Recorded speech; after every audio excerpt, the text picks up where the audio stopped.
தோல்வி அடைகிறார். அவர் நேராக பெங்களூர் வர்றார். வந்து டிஆர்டிஓவில் அப்ளை பண்ணுறார். சயின்டிஃபிக் அசிஸ்டண்ட், விஞ்ஞான உதவியாளராக ஏரோநாட்டிக்கல் டெவலப்மெண்ட் எஸ்டாப்ளிஷ்மெண்ட்டில் ஜாயின் பண்ணுறாரு. அப்போ அவருக்கு மிகப்பெரிய பொறுப்பு கொடுக்கப்படுகிறது. அந்த பொறுப்பு என்ன பொறுப்பு என்று சொன்னால், ஹோவர் கிராஃப்ட் என்ற ஒரு எந்திரத்தை வடிவமைக்கக்கூடிய பொறுப்பு. அந்த ஹோவர் கிராஃப்ட் தரையிலிருந்து ஒரு அடி உயரத்தில், தரையில் படாமல் ஒரு அடி உயரத்தில் பறக்கும். அது தரையிலையும் பறக்கும், தண்ணியிலையும் பறக்கும். அப்படிப்பட்ட ஒரு இன்ஜின் அவர் உருவாக்குறார். அப்படி உருவாக்கக்கூடிய வாய்ப்பு அவருக்கு கிடைக்கும் பொழுது ஏன் கிடைத்தது? அந்த சயின்டிஃபிக் அசிஸ்டண்ட்டாக போய் ஜாயின் பண்ணுறவர்கிட்ட இந்த பொறுப்பை கொடுக்குறாங்க. என்ன கொடுக்குறாங்க? சரி, டிசைன் பண்ணட்டும். இவரால் முடியுமா முடியாதான்னு தெரியல. இவருடைய அறிவு, மதிநுட்பம், லட்சியம், இவருடைய ஆர்வத்தை பார்த்து ஓகே நீ இதை டிசைன் பண்ணு அப்படின்னு கொடுக்குறாங்க. அந்த காலத்தில் அவர் சொன்னார், ஒரு நாள் என்கிட்ட சின்ன வயசில் சின்ன பொசிஷனில் இருக்க எனக்கு மிகப்பெரிய ஒரு வாய்ப்பு எனக்கு கிடைத்தது. இந்த காலத்துலலாம் அப்படி ஈஸியாக கிடைக்காது. அப்போ கொடுத்தாங்க. நான் அதை சிறமேற்கொண்டு செயல்படுத்தினேன். பண்ணி முடிக்கிறாரு. நந்தி ஹோவர் கிராஃப்ட் உருவாகிறது. அந்த நந்தி ஹோவர் கிராஃப்டில் எம்ஜிகே மேனனை வச்சு இந்த மாதிரி ஒரு புல் தரையில் கப்பன் பார்க்கில் அதை பறந்து காமிக்கிறார். பறந்து காமிக்கும் பொழுது இன்றைக்கு இந்தியாவின் 7000 கிலோமீட்டர் கடற்கரையை பாதுகாக்கும் பொறுப்பு நேவிக்கு இருக்கிறது என்று சொன்னால், அந்த நேவி உபயோகிக்கக்கூடிய என்ஜின் ஹோவர் கிராஃப்ட் என்ற என்ஜின். அதுதான் அவர் உருவாக்கியது. பறக்க முடியவில்லை, ஆனால் பறக்கும் என்ஜினை உருவாக்குகிறார். இந்தியா விண்ணை அளக்க வேண்டும் என்ற கனவு கொண்டார். அவர்தான் விக்ரம் சாராபாய். இந்த கனவை நனவாக்குவதற்கு யார் சரியான ஆள் என்று பார்க்கும் பொழுது எம்ஜிகே மேனன் சொன்னார், அங்கு ஒருத்தர் இருக்கிறார் அப்துல் கலாம் என்று, அவரை கூப்பிடுங்கள் என்று கூப்பிடுகிறார்கள். இஸ்ரோவில் ஜாயின் பண்ணுறார். டிஆர்டிஓவிலிருந்து இஸ்ரோவில் ஜாயின் பண்ணுறார். அந்த இஸ்ரோவில் ஜாயின் பண்ண உடனே 10 வருட பொறுப்பு, 10 வருடம் கடுமையாக உழைப்பு. அந்த 10 வருடத்திலே உழைப்பின் முடிவில் அப்துல் கலாம் அவர்கள் SLV-3 ராக்கெட்டை வெற்றிகரமாக வடிவமைத்து, சொந்த முயற்சியிலே, இந்தியாவின் சொந்த முயற்சியிலே வடிவமைத்து விண்ணிலே ரோஹிணி செயற்கைக்கோளை விண்ணிலே ஏவுகிறார். இந்தியா உலக நாடுகளிலே 5வது நாடாக விண்ணை அளக்கிறது. காரணம், 10 வயது சிறுவனது கனவான பறக்க வேண்டும் என்ற கனவு. அவர் பறக்க முடியவில்லை, ஆனால் பறக்கும் என்ஜினை உருவாக்குகிறார். இந்தியாவின் பாதுகாப்பை வலிமைப்படுத்தியாகிவிட்டது. அணுசக்தியால் இந்தியாவை இனிமேல் யாரும் சீண்ட முடியாது என்று உலகிற்கு எச்சரித்தாகிவிட்டது. இனிமேல் என்ன செய்ய வேண்டும்? இனிமேல் இந்தியா வளர்ச்சி பாதையில் நடைபெற வேண்டும். அதற்கு ஒரே ஒரு தொலைநோக்கு பார்வை வேண்டும். அந்த தொலைநோக்கு பார்வை வேண்டும் என்று அவர் சிந்தித்ததின் காரணமாக கிட்டத்தட்ட 2 வருடம் 5000 டீம் மெம்பர்ஸ் கொண்ட ஒரு 25 குழு இரவு பகலாக உழைத்து அப்துல் கலாம் அவர்கள் தலைமையிலே உருவாக்கிய திட்டம்தான் vision India, developed India vision 2020.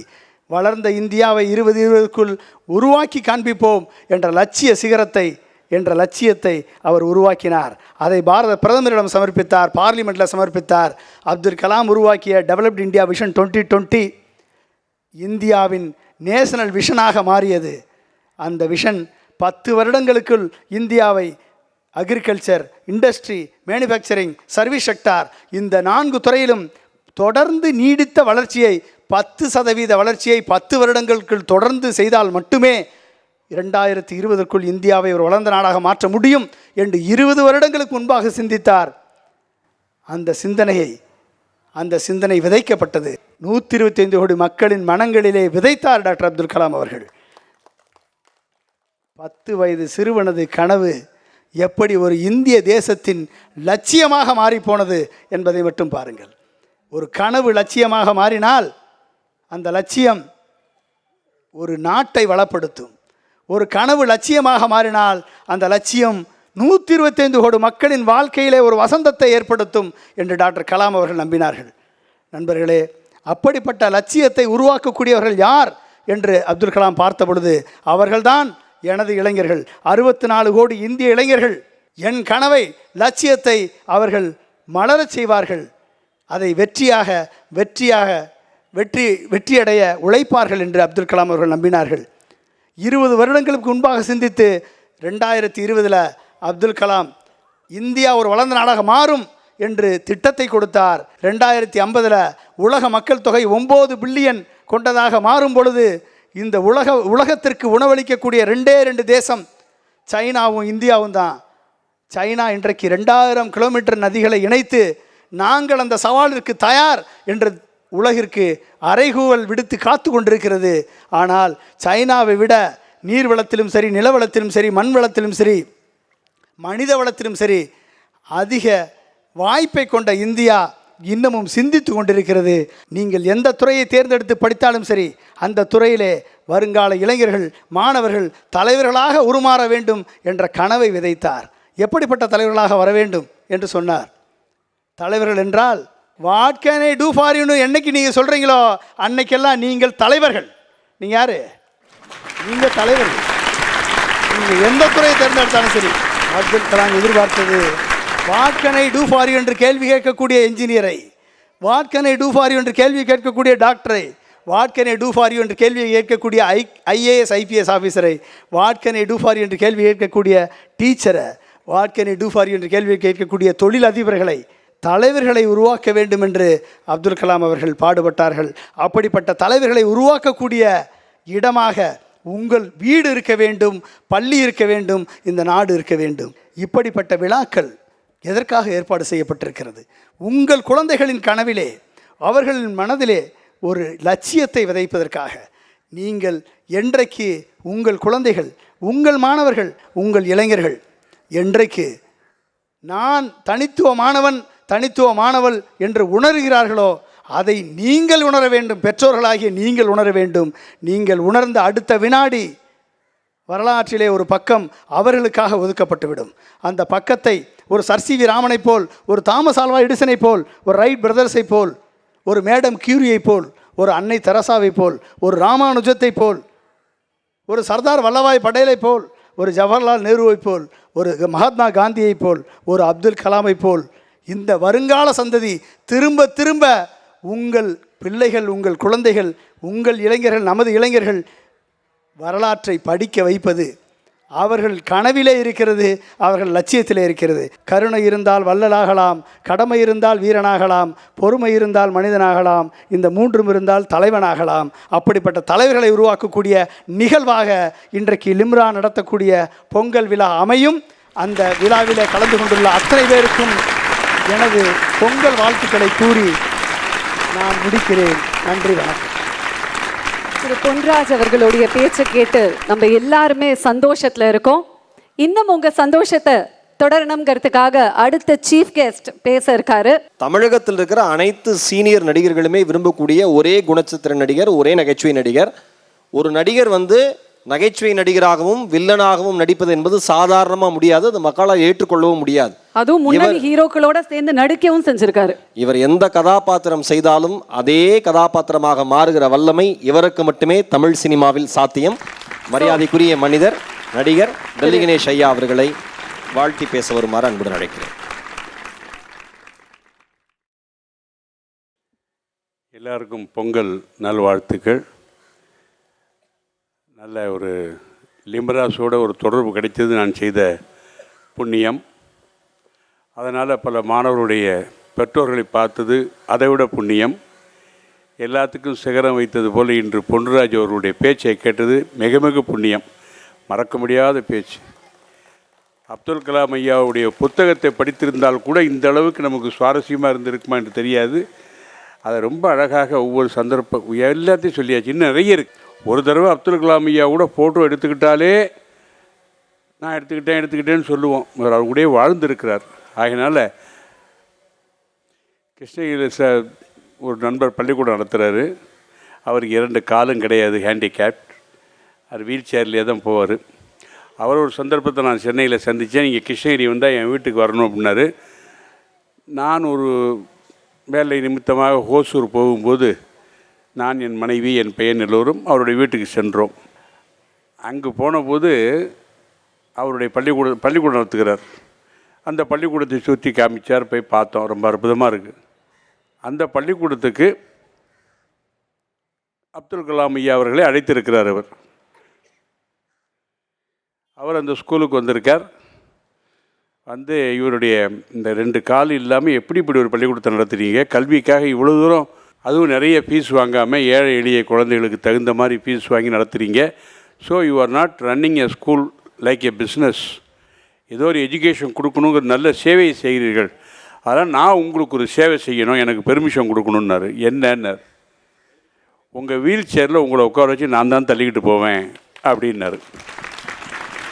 அவர் ஷாக் ஆகிட்டார். நீங்கள் பிரசிடெண்ட் ஆஃப் இந்தியா, நீங்கள் அப்படிலாம் பண்ணக்கூடாதுன்னு. நான் இங்கே அப்படி வரல, நான் பிரசிடெண்ட் ஆஃப் இந்தியாவாக வரல, உங்கள் நண்பராக வந்திருக்கேன், பேசாமல் உட்காருங்க. என்கிட்ட அந்த ஃபோட்டோ இருக்குது, அவர் வீல் சேரில் வச்சு உட்காத்தி தள்ளிட்டு போகிற ஃபோட்டோ என் மொபைலில் இருக்குது, இன்னும் வச்சுருக்கேன். அது நான் கண்ட எளிமையான ஒரு அப்துல். யாராவது செய்வாங்களா அப்படி? அப்பா, அற்புதமான பேச்சு, ஏதோ அலங்கார பேச்சு அல்ல. பொன்ராஜ் அவர்கள் பேசிய பேச்சு அலங்கார பேச்சு அல்ல, தேவையான பேச்சு.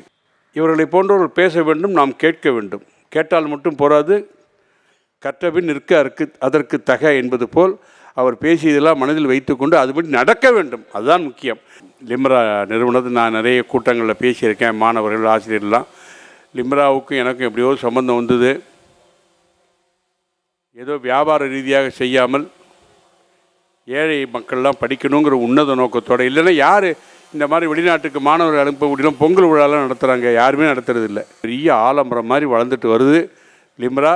அந்த ஆலமரத்தில் நீங்கள் எல்லோரும் விழுதுகள், நீங்கள் எல்லோரும் விழுதுகளாக வந்து பூமிக்குள் நுழைந்து அந்த மரத்துக்கு பலம் சேர்த்து நிறைய நிழல் தரக்கூடிய மரமாக ஆக்க வேண்டியது பெற்றோர்கள் கையில் இருக்குது, ஸ்டூடெண்ட்ஸ் கையில் இருக்குது. அதனால் வெரி டிரான்ஸ்பரண்ட்டாக நடத்துகிறாரு. திறந்த புத்தகமாக இருக்குது லிம்ராஸ். ஆகையினால்தான் பொன்ராஜ் போன்றவர்கள் எல்லாம் எல்லா கூட்டத்துக்கும் வந்து விட மாட்டார்கள். லியோ அவர்கள் வந்திருக்கிறார்கள் என்றால் எல்லா கூட்டத்துக்கும் வந்து விட மாட்டார்கள். அவர்கள் தெரிந்து கொண்டு நல்ல இடமா போகலாமா அப்படின்னு நினச்சிட்டு தான் அவர் சும்மா எல்லோரும் கூட வந்துட மாட்டாங்க. அவர்களெல்லாம் வந்திருக்கிறதுனாலேயே லிம்ராவுக்கு ஒரு பெருமை. உண்மையிலே அது பெரிய மாபெரும் பெருமை. லிம்ராவில் படிக்கின்ற குழந்தைகளால் உங்களுக்கு பெருமை, குழந்தைகளுக்கு லிம்ராஸால் பெருமை என்று கூறி, உங்களையெல்லாம் கண்டதில் மகிழ்ச்சி. இந்த பொங்கல் விழா சிறப்பாக அமைய வேண்டும் என்று கூறி, வாழ்க லிம்ராஸ் என்று கூறி விடைபெறுகிறேன். வணக்கம், நன்றி. ரொம்ப சிறப்பாக பேசுனீங்க சார், நன்றி. இப்பொழுது இந்த மேடையில் சில இமோஷ்னலான மொமெண்ட்ஸ் நடக்க போகுது. இளைஞர்கள் வந்து கெட்டு போயிட்டாங்க, இளைஞர்கள் வந்து வேற மாதிரி நாகரிகத்துக்கும் கலாச்சாரத்துக்கும் அடிமையாகிட்டாங்க என்று சொல்லி கொண்டிருக்கிற பொழுதில், இந்த வெள்ளம் பாதிக்கப்பட்ட பகுதிகளில் இளைஞர்கள் ஆற்றிய பணிகளை பார்த்தால் உலகம் முழுக்க இருக்கிற மனிதர்கள் எழுந்து நின்று கை தட்டுவார்கள். எனக்கு தெரிந்து தமிழக இளைஞனுடைய அடையாள சின்னமாக மாறி போயிருக்கிற அன்பு சகோதரன், அன்பு தம்பி பரத், உதவிகள் செய்கிற பொழுது அவருக்கு ஏற்பட்ட சின்ன ஒரு விஷயத்தினால தன்னுடைய உயிரை இழந்த அந்த அன்பு தம்பி அடுத்தவர்களுடைய கண்ணீர் துளிகளை துடைத்து விட்டிருக்கிற பொழுதே இறைவனடி சேர்ந்திருக்கிறான். மகத்தான மகனை பெற்ற அந்த அன்பு தாயையும் அன்பு சகோதரியையும் மேடைக்கு அழைக்கிறோம். மரியாதைக்குரிய திரு பொன்ராஜ் அவர்களுடைய கரங்களால் லிம்ரா குடும்பத்தின் சார்பாக பரத் குடும்பத்திற்கு 20,000 ரூபாய் காசோலை வழங்குவார். அடுத்தவர்களுடைய வேதனையை துடைக்கச் சென்ற ஒரு அன்பு தம்பிக்கு நிகழ்ந்த சம்பவம் கொடூரம் இருந்தாலும் அந்த மரணம் மனிதம் இருக்கும் வரை உயிர் பெற்றிருக்கும் என்பது வாழ்கிற தமிழினத்தினுடைய அடையாளம். மரியாதைக்குரிய பரத் அவர்களுக்கு, அன்பு தம்பிக்கு எங்களுடைய நெகிழ்ச்சியான வணக்கங்கள், நன்றிகள். சமுதாய பணிகளை மேற்கொண்டு வரும் கருணாலயா அப்படிங்கிற ட்ரஸ்ட்டுக்கு ரூபாய் 20,000 உதவி நிதி லிம்ரா நிறுவனரின் அம்மா அவர்களால் வழங்கப்படுகிறது. இந்த நிகழ்ச்சிக்கு நம்முடைய அழைப்பை ஏற்று வருகை புரிந்திருக்கிற மரியாதைக்குரிய சகோதரர், மிகப்பெரிய கல்வி நிறுவனங்களுடைய ஒரு ஃபவுண்டர், எம்டின்னு சொல்லலாம், சாய் பிரகாஷ் லியோமுத்து அவர்கள் வந்திருக்காரு. அவர்களை மேடைக்கு வருமாறு அன்புடன் ஒரு பலத்த கைத்தட்டலோடு அன்புடன் அழைக்கிறேன். திரு பொன்ராஜ் அவர்களை கௌரவிக்குமாறு அன்புடன் கேட்டுக்கொள்கிறேன். மரியாதைக்குரிய விஜிபி சந்தோஷ் அவர்களை ஒரு பலத்த கைத்தட்டலோடு மேடைக்கு வருமாறு அன்புடன் அழைக்கிறேன்.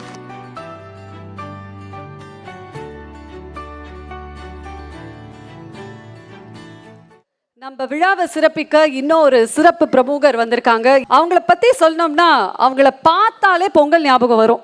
ஏன்னா அந்த அளவுக்கு கிராமத்து மனம் கமழற பாடல்கள், பல பாடல்கள் கொடுத்திருக்காங்க. சின்ன பொண்ணாக்கா வந்திருக்க. அனைவருக்கும் என்னுடைய அன்பான இனிப்பான இனிய பொங்கல் நல்வாழ்த்துக்களை தெரிவிச்சுக்கிறேன். அப்துல் கலாம் ஐயாவுக்காக ஒரே ஒரு பாடல், அது எல்லாருக்கும் தமிழ் மக்கள் எல்லாருக்கும் பிடிக்கும். அவர் எளிமையாக வளர்ந்ததுக்காக அந்த பாடலை நான் அவருக்காக டெலிகேட் பண்ணுறேன். பள்ளிக்கூடம் சேர்க்கணும்னு பாத்திரத்தை வித்தீங்களே, பள்ளிக்கூடம் சேர்க்கணும்னு பாத்திரத்தை வித்தீங்களே, எந்த பானையில் சமைக்கிறேன்னு எழுதுங்க அம்மா, எந்த பானையில் சமைக்கிறேன்னு எழுதுங்க. புஸ்தக நோட்டு வாங்க பணம் அனுப்புறேன்னு சொன்னீங்களே, புஸ்தக நோட்டு வாங்க பணம் அனுப்புறேன்னு சொன்னீங்களே, பாத்திரம் தேய்ச்ச வீட்டில் இன்னும் பணம் கொடுக்கலையா அம்மா, பாத்திரம் தேய்ச்ச வீட்டில் இன்னும் பணம் கொடுக்கலையா. புஸ்தக நோட்டு வாங்கலன்னு வாத்தியார் தினமும் அடிக்கிறார், புஸ்தக நோட்டு வாங்கலன்னு வாத்தியார் தினமும் அடிக்கிறார், வாங்கி கொடுத்த பேனாவும் உடைஞ்சு இரவ வாங்கி எழுதுறேன், வாங்கி கொடுத்த பேனாவும் உடைஞ்சு இரவ வாங்கி எழுதுறேன். மேலாண்ட கூரை மேலே சாக்க கிழிச்சு போடுங்கம்மா, மேலாண்ட கூரை மேலே சாக்க கிழிச்சு போடுங்கம்மா, மேற்கத்தி மழை அடிச்சுது நான் இருக்கும் இடம் நனைஞ்சிரும், மேற்கத்தி மழை அடிச்சுது நான் இருக்கும் இடம் நனைஞ்சிரும். பாத்திரம் தேய்ச்ச கையெல்லாம் காயமுன்னு சொன்னாங்க, பாத்திரம் தேய்ச்ச கையெல்லாம் காயமுன்னு சொன்னாங்க, நெஞ்சு வேதனை எனக்கு நீ மஞ்ச தண்ணியும் போட்டுக்கம்மா, நெஞ்சு வேதனை எனக்கு நீ மஞ்ச பத்தும் போட்டுக்கம்மா, நெஞ்சு வேதனை எனக்கு நீ மஞ்ச பத்து தான் போட்டுக்கம்மா, நெஞ்சு வேதனை எனக்கு நீ மஞ்ச பத்து தான் போட்டுக்கம்மா. இப்படிக்கு உங்கள் அன்பு மகள் கோடீஸ்வரி. நன்றி நன்றி. கைத்தட்டிய அன்பு உள்ளங்களுக்கு என்னுடைய அன்பான நன்றி நன்றி. தேங்க்யூ. மீண்டும் அனைவருக்கும் பொங்கல் நல்வாழ்த்துக்கள். வழிகளையும் வேதனைகளையும் மண் சார்ந்த கலைஞன் மட்டும்தான் பகிர முடியும் என்பதற்கு இந்த நாட்டுப்புற பாடல் ஒரு சிறந்த உதாரணம். இப்போ பொங்கல் வைக்கிற நேரம். பொங்கல் பொங்குமா பொங்காதா காத்திருப்போம்.